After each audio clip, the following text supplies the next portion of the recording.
Good afternoon. Oh, yeah. Hello, hello. Yes, okay. Quite a few people here interested in building on the Galoy stack. That's great to see. Yeah, maybe we will start right in. I see there are some faces missing, but maybe they will join us later. Great. So, maybe a quick note on my person. I'm Daniel. I joined Galoy this summer for business development. So I'm currently looking into Galoy from a technical perspective and figure out how this product can be used in the market and from which actors in the market this product can be used. But in general, it's like you can build almost anything on Galoy, which requires Lightning and Bitcoin infrastructure, and this is where we are dipping in now. So what is the mission of Galoy? We want to make it simple for organizations to unlock the benefits of using Bitcoin and Lightning. So for any organization who wants to leverage Bitcoin and Lightning, we want to help them with an open source stack. So this is how the open source stack looks like. So we will now go through all of these aspects in detail and see how Galoy actually works under the hood and how Bitcoin Beach Wallet was built with it. But before that, we need a quick step aside and look into what cloud native actually means. So Galoy is cloud native. It's open source, but it's also cloud native. But what does cloud native actually mean? As you can see, there are four important pillars. So cloud services typically consist of microservices, a suite of modular components, which are API first designed. Then we have the containerization in order to deploy virtually package and isolate application and then deploy them. And we have the DevOps, close collaboration between development and operations is necessary in the cloud environments, and this leads then to continuous delivery. So it's you have much faster development cycles in the cloud than you can have in any other area of development. And this is what we are leveraging at Galoy as well. So let's start with the basics. Of course, the first thing we need to launch in the cloud is a Bitcoin full node. Right, so of course, makes sense to have connectivity to the Bitcoin blockchain, the Bitcoin network, and to be able to build on that. Obviously, if you have a Bitcoin full node, you typically also host some Bitcoins or custody some Bitcoins. In order to make it easy and also safe to custody the Bitcoins, there is Spectre. It's an open source interface for multisig. With Spectre, you can easily create your own multisig quorums. For example, a 5 out of 7 or whatever you need in order to make sure your Bitcoins are secure or your customer Bitcoins are secure. So next, we need access to the Lightning network. And in Galoy, with the Galoy stack, you get two Lightning nodes, LND1, LND2. So there's one primary Lightning node, and there's a secondary Lightning node for automatic failover and redundancy to make sure that whenever you want to receive a payment or send a payment, or your customers want to receive and send payments, it actually goes through even if one Lightning node is down or has problems or whatever. So redundancy is super important. Then we need to orchestrate all of this. So we need to manage the liquidity between on-chain and off-chain. We need to manage the liquidity between the Lightning nodes. And we need to manage the nodes, need to know what's going on these nodes. And this is where we build a Lightning gateway, which kind of orchestrates all of these things. There's a lot of things already automated. It's not completely automated. For example, liquidity management within the channels, it's not completely automated yet, but we are working on this to make it even easier and have less work, or that there's less work needed in order for your Lightning infrastructure to run. So the overall goal, what you can see here is already with the first aspect, which is built by Galoy, is to make it super easy for developers to run a Bitcoin and Lightning infrastructure, so that developers don't need to take care of the infrastructure itself or the Bitcoin backend itself, but can focus on the applications. So developers typically want to build applications and platforms, and therefore we offer the infrastructure. So next comes the core ledger. The core ledger is an accounting system, double entry accounting system, which allows you to create accounts, or allows your users, allow it for your users to create accounts. The core ledger is obviously Lightning native, meaning all the Lightning functionalities, including Lightning addresses and so on, are included in the ledger. And then you probably all have used it here, or if not, please give it a try. StableSats. So download the Bitcoin Beach wallet if you haven't, and try to convert some Bitcoin into USD. So actually, we're not going to have a deeper look at how StableSats work. There was a presentation this morning about the details of StableSats. But in general, StableSats is one important component here if you want to offer USD to your customers, but we also see different ideas about using the StableSats module in order to hedge Bitcoin exposure for institutions, for example. That way they can hold Bitcoin, but can denominate all their balance sheets in USD. So as you can see, we leverage a lot of open source components, and then we build some open source components on top of it. Some microservices on top of it, the Lightning Gateway, the core ledger, the StableSats, and more components will follow. This also depends on what customers actually need and also what open source contributors are contributing to the whole stack. So then, how can you actually build on that? You need an API, and this is where we expose a GraphQL API. So it's not a REST API, it's a GraphQL API. Works a little different than REST. There are some advantages and disadvantages, but it's in general you'll need less calls in order to get the information into your application than with REST API calls. What we're offering is a user schema and an admin schema, meaning the user schema can be used to offer all the functionalities towards your user applications. And then, of course, you might want to have some admin applications to administer the whole stack. Therefore, there's an admin schema.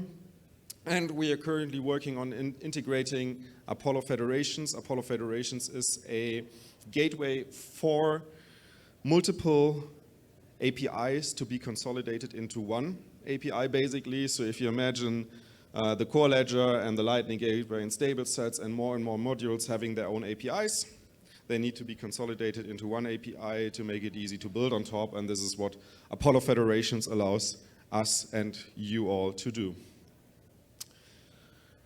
So, and then you don't want to have everyone access to the API and drain accounts and stuff like this. So we need a strong authentication layer where we leverage Ori, the Ori stack. So we use Ori Kratos and Ori Oathkeeper as identity service and proxy. But you don't need to use it. Currently, we also have mobile native. This is what you use when you activate Bitcoin Beach Wallet. You need to enter your phone number, you get a PIN, and the phone number is your identifier, and the PIN is your password, basically, one-time password. This is realized with Twilio. So you can easily create the Twilio account, connect it to your stack, and use your mobile phone or offer your customers to use mobile phones as an identifier. Of course, we need some captcha in order to prevent attacks, which is also integrated. You want to probably manage access rights. This is also included. And we are also working on adding SSO, so single sign-on, and 2FA. 2FA is specifically important, obviously, if you're a regulated institution and want to leverage Bitcoin and Lightning, you need to have strong authentication here. So, looks quite interesting, right? Yes, good. Then let's move forward. So what's also coming with the stack is an admin panel. So you don't need to build the admin interface completely on your own. There's an existing admin panel coming with the stack. It's also being further developed all the time. So there's user management currently in there. There's a financial dashboard and channel management through RTL. We might also build channel management directly into the interface. Let's see how this looks out and also what you guys need moving forward. So it's leveraging the admin schema, obviously. So you can also, if you want, you can also build your own admin application the way you need it. You don't need to use our admin interface. It's web-based. So, but also on the user schema side, there's a there are two web apps coming with the stack, one web wallet, which can be customized, and a point of sale web app, a simple point of sale web app. It's not really sophisticated, but it's super easy to receive funds as a small merchant here. And there's the Bitcoin Beach wallet app. So actually, the Bitcoin Beach wallet app doesn't come with the stack.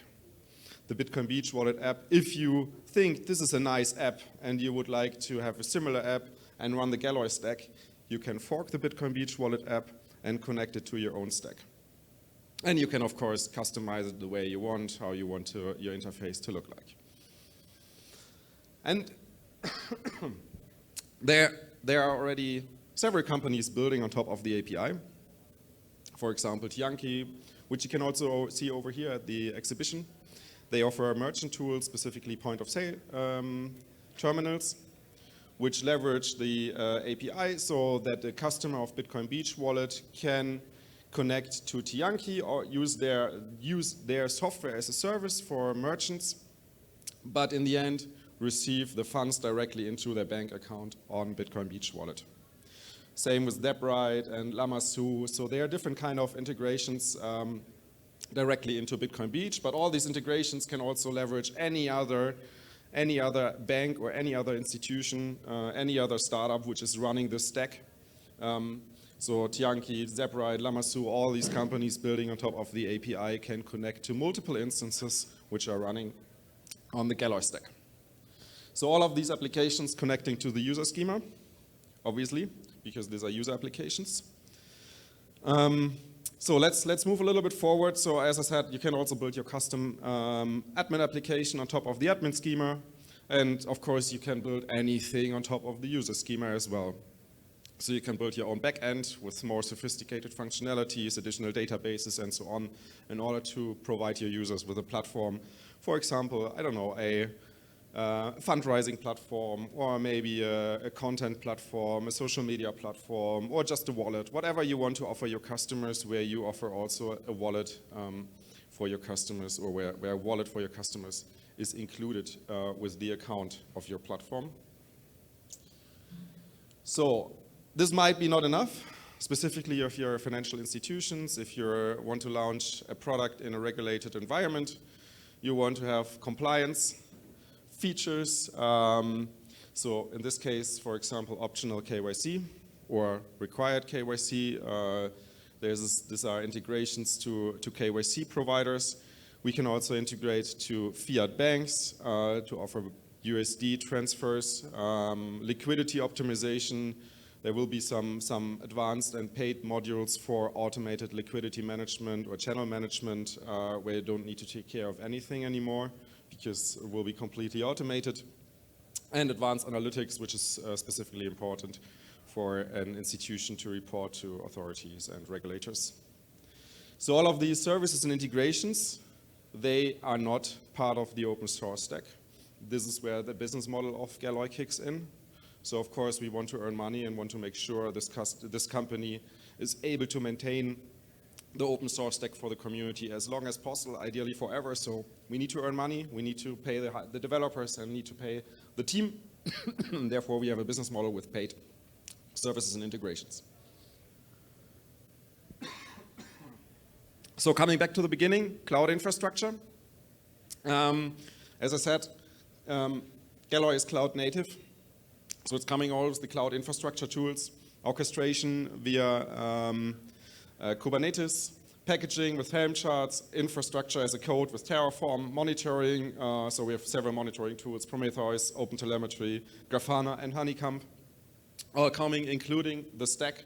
So it's all part of the open source stack. You get, if you want to install it in the cloud, you of course need some experience as a cloud engineer, but you get all the tools you need to install the whole software in the cloud. So now we're coming to like a situation, what enables the clouders to do. As I said, rapid development, very fast delivery and improvements here. And these are all the releases. As you can see, it's about like 3 to 4 releases per day. And these releases are instantly deployed into the instance. In this case, the Bitcoin Beach wallet. So Bitcoin Beach wallet got updated 3 times today. You haven't recognized it. So it's completely happening in the background, completely automated. And this is our second revenue stream, the continuous integration and continuous delivery pipelines. This is where we spent a lot of time in the last year to automate all of the deployments and testing. So we have automated testing, unit test, functional test, end-to-end test, smoke tests, and then an automated deployment into the environment, so into the customer environment.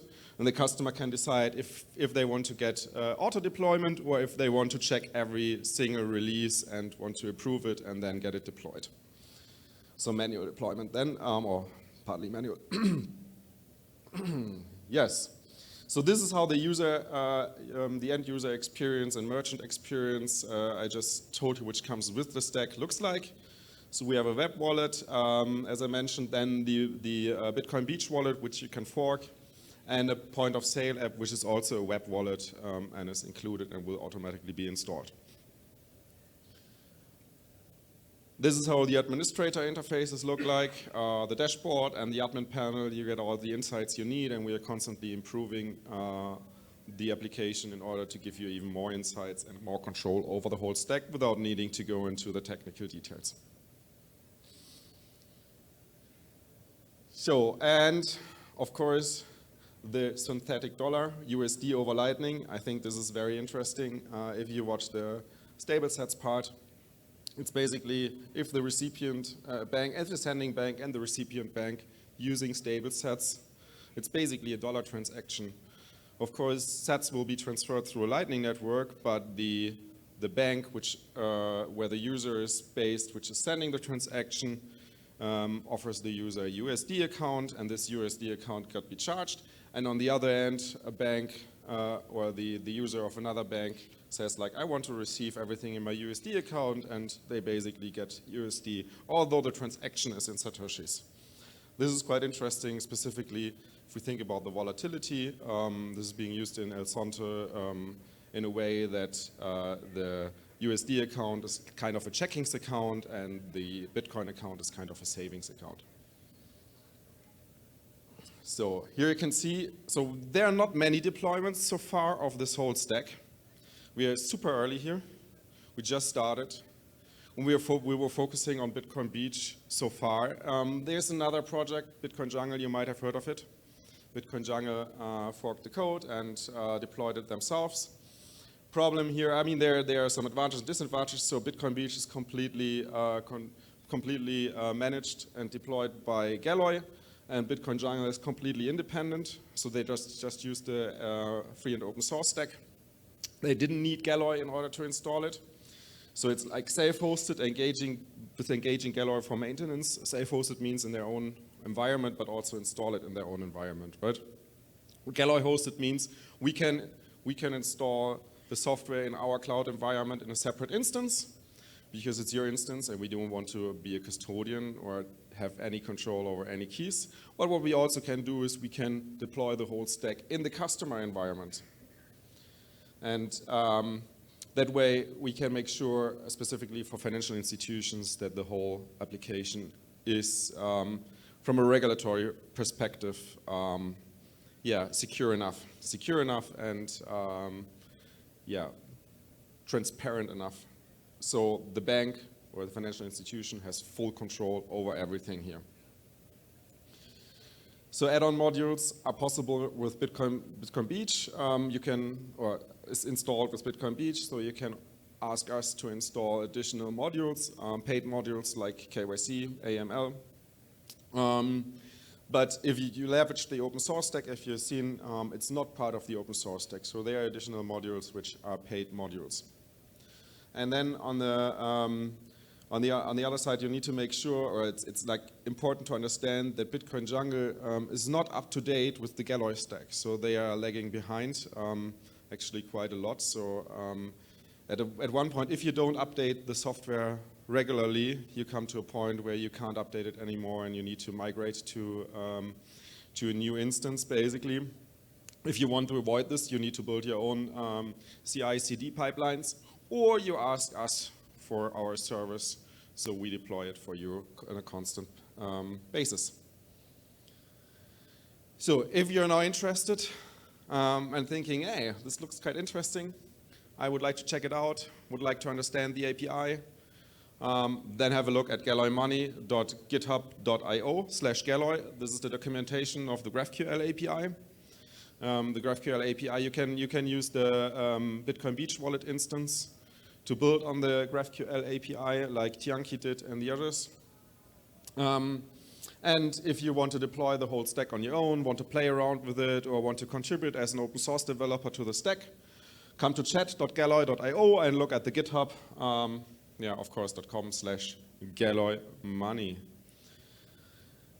So if you have any questions, or if you want to talk about pricings of our paid services or anything, come to me and come Juan. He's also sitting here in the first row. So I'm taking care of EMEA and APAC. Juan is taking care of NAMER and LATAM. And yeah, we are happy to help you out and answer all of your questions regarding the functionalities, the features, and of course the pricing. If you want to learn more about the details of Galoy, specifically the cloud part or how sovereign organizations can leverage the Galoy stack, then I highly recommend 2 talks tomorrow. One is from Justin. He is the CTO of Galoy. He is talking about the question, or he's asking the question, is Bitcoin cloud ready or cloud native ready? And I can tell you the answer is no. But it will be very interesting, so you should watch it to understand why he thinks it's not cloud ready. And then Nicholas Bertie is the CEO of Galoy, is talking about how several sovereign organizations can leverage Galoy to be really like we are all sovereign individuals. An organization should also be sovereign, or should be able to be sovereign without relying on a bank. So this is what Nicholas is talking about on Wednesday. So let's build a better financial system for all of us. Thank you very much.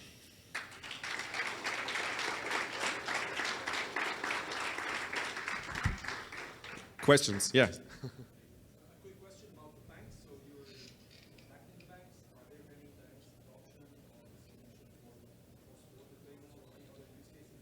Yeah, exactly. Cross-border payments is a very important use case for these banks we are talking to at the moment. Yes.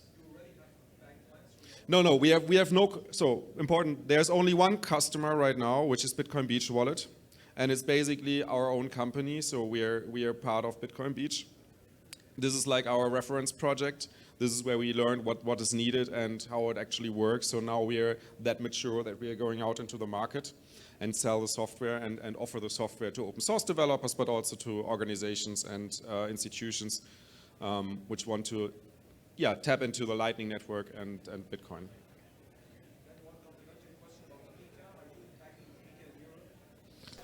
Yeah, you will be able to be MiCA compliant with all the reporting and regulatory modules we are offering.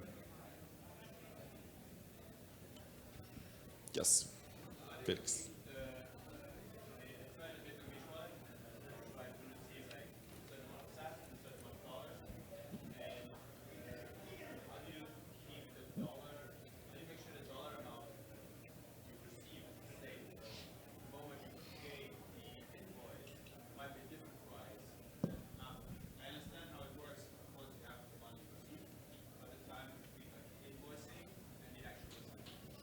Yeah, it could happen that there is a difference in price, but typically payments are going through within a second or two.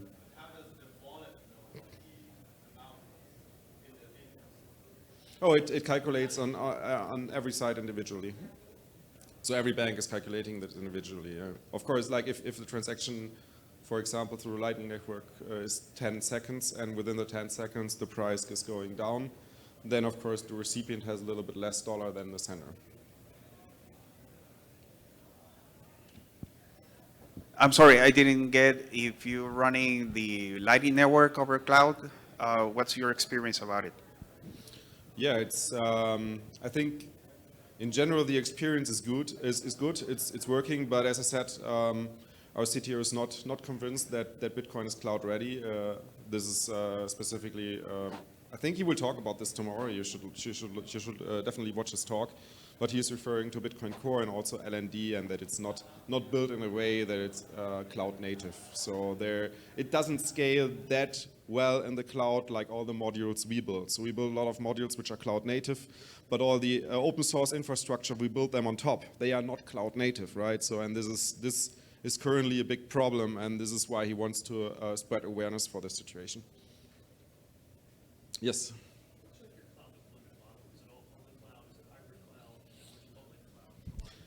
Yes, so currently it's optimized for Google Cloud Platform, so public cloud for now. But you can also install it in your private cloud. You can install it into multiple clouds. We haven't done the work yet, but if a customer comes up and wants to have this, we are able to provide this, yes. Database? Which database are you using? Is there a SQL database or no SQL database or combination? Currently it's MongoDB, and we're refactoring a lot of stuff. Also the database, probably, I don't know which new database we're switching to. I'm not a developer, I'm not so deep into these details. But come to the Galoy stand, the Galoy booth. My colleagues are there and they can answer all the technical, detailed questions regarding the stack and regarding the technologies and databases which are used. Any more questions? One more? Yes. Can I try a bit of a mean question? Because today at the Lightning Talks, as far as I understood it, channel management and how to do it properly is still a thing, like manual work, automatization is difficulty, and I don't want to be too mean, but you said like you are offering like fully automated. So not yet. Not yet? We're working on it. Okay, do you have like an insight or a secret sauce why you think you can do it? No. Okay. No, it's like, I think the whole, so my perspective on that, my personal perspective, based on the conversations I had so far, there's an ecosystem developing around Lightning Analytics, and all these data points we can leverage for Lightning Analytics companies, or our customers could leverage from Lightning Analytics companies, can convert it into an algorithm which could be quite accurate in terms of liquidity management and quite good in terms of liquidity management, but there is still a lot of work to do, yeah. Fair enough, thank you. Great, yeah, then thank you so much. Come to Ruanami if you have questions. Thank you.